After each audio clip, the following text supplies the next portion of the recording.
Hello YouTube, and welcome to another review, and this time we have the World War II US Paratroops by AIRFIX, and this is 1/32 scale containing 14 unpainted figures. So this set is still quite dated, but probably one of the more modern sets that they did. The sculpt's pretty good in these ones. I think it's around about probably the same time as the British one, maybe a little bit later, but I couldn't tell you indefinitely with any accuracy. There's a picture on here of actual size figure, and looks like might be an officer. Got a pair of binoculars there. Nice scene here, obviously defending a position as paratroopers do. They're always dropped in the thick end of the trouble, and Americans, like the British counterparts and the German counterparts, all fought very, very well. Really are tough lot, the old paratroops. So and this picture portrays that as well. On here they've got M1 carbines, Thompson, grenade. So nice picture. AIRFIX again, top notch with their artwork. On the rear here we have guy with a Thompson here, looking like he's pretty much meaning business. Paint guide. I don't really know what this guy's doing here. Looks like he's got some sort of trenching tool. This could be a knife. I think it is. I haven't checked the bag yet. And here's another guy with an M1 carbine, and he's obviously just advancing slowly, maybe at the head of a column. And down here again we get the 14 figures, and quantities of each pose may vary, which we know already is true. Yeah, there's some nice little models in there, so I can't wait to open the bag. So without further ado, we shall open the bag. So like I say, these come in just a standard plastic bag. This one has got the warning on the front, the other one didn't, the British Paratroops. Don't think you need to worry about that much. So let's have a little look.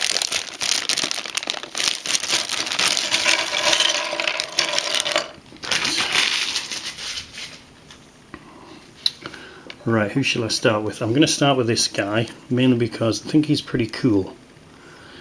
I like the pose, really quite good.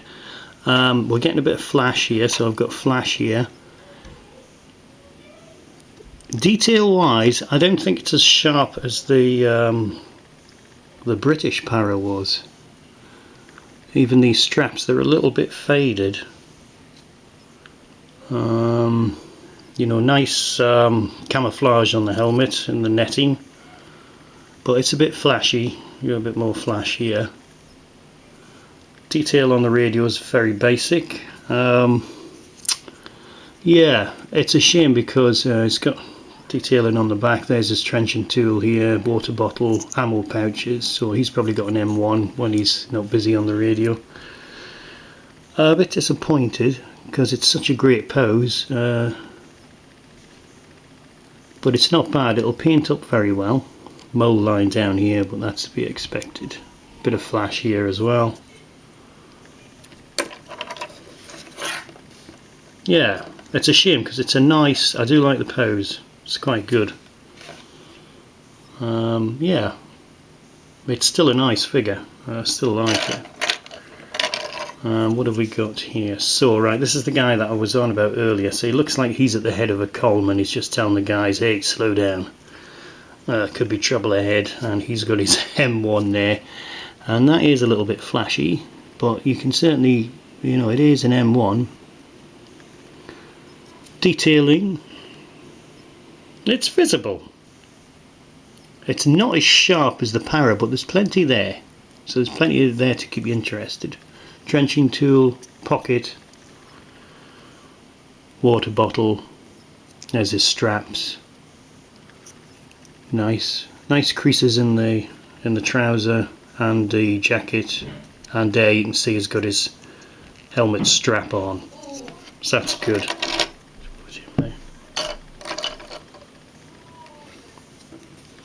Here we have, which I will take, is the officer. He has got a sidearm, just visible here. Binoculars, M1. Yeah. There's his binocular case on the back with his water bottle. Nice detailing on the top of his helmet. That's not bad. Stock of his weapon just visible here. That's not bad. That's not bad. Oh dear. Right, what we got here? So we've got a guy firing. This is what I got on the packet, so you can see straight away we've got the flash there. So that's not great, is it really? You know, so they should be checking these when they're rolling out of the mould, really. It's a bit of a shame because the trigger is actually quite visible. That's not easy to do. It's very thinly put together, and you can just see the hole in there. So that's not easy, and they've managed to do that. But just here, it's gone a little bit awry. Nice face. Still got his strap. Checked a pin mark just there on the back. Water bottle, ammo pouches. Yeah. And obviously I'm going to date these around about D-Day, I think. I think that's pretty fairly accurate. It looks like a European scene to me, so I'm going to say around about D-Day. I know they were used all over American paratroops, but I'm going to say D-Day. And this is, it looks good from the front, but then you tilt them there and see how thick that is there. So that's the only issue I've got with that. It's a nice enough pose. You know, he's marching fairly purposely forward. Nice trenching tool. He's got his knife in his boot, which is a nice touch. Water bottle. Yeah. Fairly decent detailing. You can see his face reasonably well. Yeah, that's a good figure. Now here we have, this is slightly different. So he is kneeling and firing just like the other fella, but he's low slung. He's got his Thompson sort of slouched below him in an easy looking manner. So he's just taking his time checking out the area. You can see his straps undone, which is a nice touch. It's not massively visible. There's a kind of lot of moulding sort of blandness going on in there. It just about pulls it off, but not wholly. Mold line down his front. Injector pin mark, slight injector pin mark there. But you know, the poses so far are not bad. I like the poses, and the detailing's fairly good. I still like this guy. That's my favourite, I think. Yeah, so we've got a guy here who's standing firing, and this one's good. No flash on this guy. M1, looking pretty purposeful. Trenching tool. Yeah, he's good. So I like him, and knife on the boot.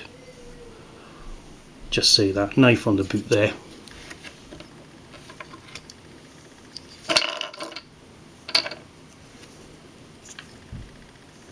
Yep, I haven't done him, but here we go. More of the same. I think there's more poses with this set than there was in the British paratroopers, which is a good thing. So you can't knock that. Nice. He's got his Thompson mags. It must be a Thompson. Nice. So I mean, they're keeping it. You know, they're paying attention to the accuracy. And this is an oldish set.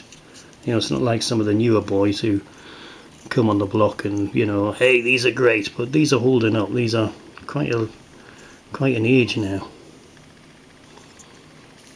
Yeah, liking it. And again, knives on the boot. Please tell me that is a knife on the boot. I think it is. What have I got? Aha. So here we have the guy throwing a grenade. I haven't got much wrong with that pose. I think that's pretty much virtually how you would do it. I think I've heard someone call it a bit stiff, but I don't think there's anything wrong with that. He looks fine to me.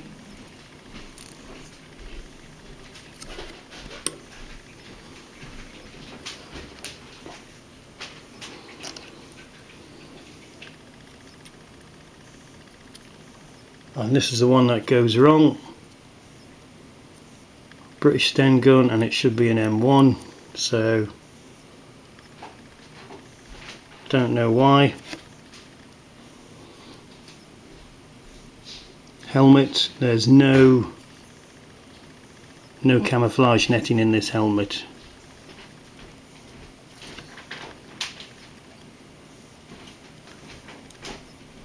Good detailing underneath.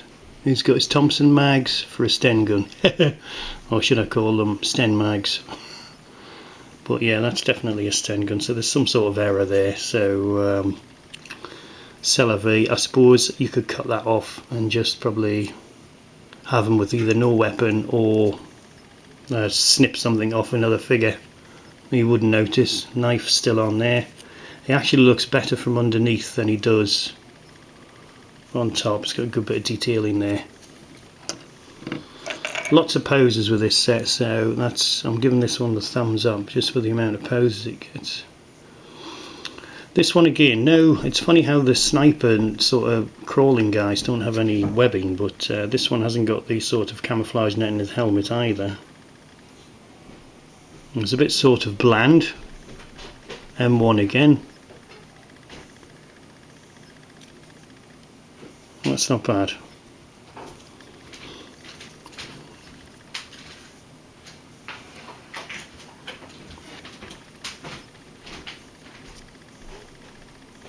Moulded a bit badly in here.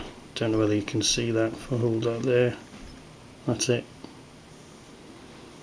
That's not great. This guy. So this is probably the weakest link in the set. It's feeling that it's probably the guy with the Sten gun when he shouldn't have one. Yeah, so I don't know. He's obviously in some sort of hand-to-hand fight. He's got a knife. I don't think he is a weak one. No. Why wouldn't he be doing this? No, I think he's alright. Detailing's good. I don't think you'd want too many of this guy in your box, but I'd be disappointed if I had 2 or 3 of these in the box. Not there. Not bad detailing. It's got a little pouch here. I don't know what that one is. Oh, that's probably because he's got the speed out. Okay. That's not bad. That's not bad.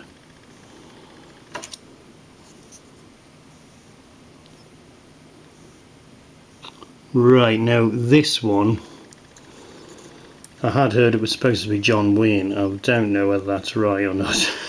Correct me if I'm wrong on that one, I don't know.